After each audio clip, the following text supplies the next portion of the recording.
दिव्य हिंदी अकोला की top 10 news को sponsor by मस्ती चाय। करे दिन का शुभारंभ मस्ती चाय के साथ।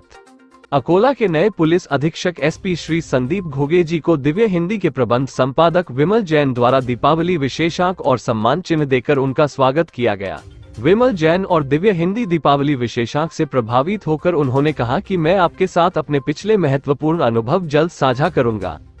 दीपावली के बाद अर्थात कार्तिक कृष्ण अमावस्या पर लगभग 27 साल बाद भारत तथा अकोला में सूर्य ग्रहण साफ दिखाई दिया। अकोला में सूर्य ग्रहण 1 घंटा 2 मिनट तक रहा, क्योंकि अकोला में सूर्यास्त शाम 5:50 पर हुआ, जबकि सूर्य ग्रहण 6:29 तक आंखों से देखा गया।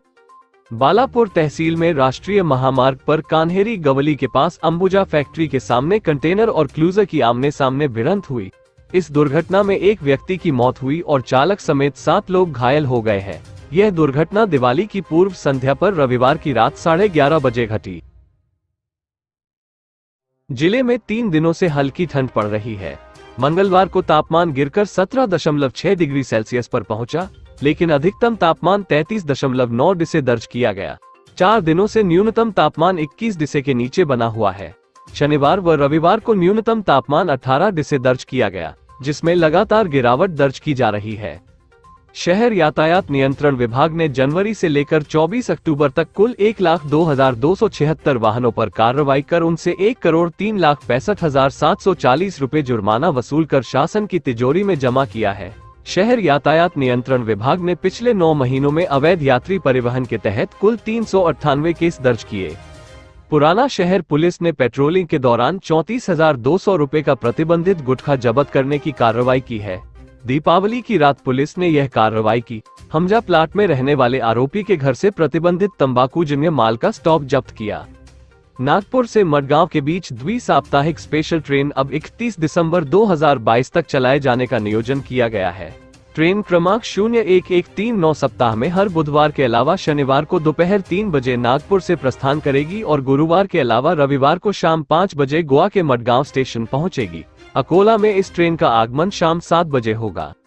राज्य सरकार बच्चों को शिक्षा प्रवाह से जोड़ने पर जोर दे रही है। इसी के चलते राज्य सरकार ने बच्चों के निःशुल्क एवं अनिवार्य शिक्षा अधिकार अधिनियम के अंतर्गत 25% आरक्षित सीटों पर दाखिला लेने वाले छात्रों की शिक्षा शुल्क की प्रतिपूर्ति के लिए हाल ही में 84 करोड़ रुपए की मंजूरी दी है।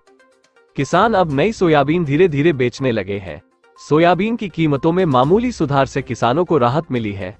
शनिवार को अकोला मंडी समिति में 3,120 क्विंटल सोयाबीन की आवक हुई और अधिकतम भाव 5,102 रुपये प्रति क्विंटल रहा।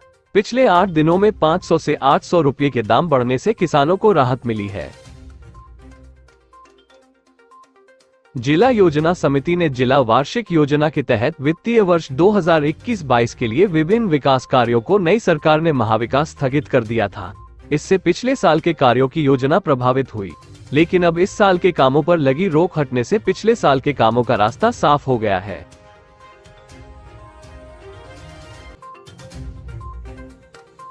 दिव्य हिंदी न्यूज क्षेत्र के सारे प्लेटफॉर्म पर आपके साथ मजबूती से खड़ा, जैसे newspaper, news channel, IT platform और news application. Divya Hindi news app को प्ले स्टोर या ऐप स्टोर से अभी डाउनलोड करें। साथ ही इस चैनल को यूट्यूब पर सब्सक्राइब करें और बेल आइकन क्लिक करना ना भूलें। दिव्य हिंदी न्यूज आपके परिवार को रखे जागरूक और आपको एक्टिव। धन्यवाद।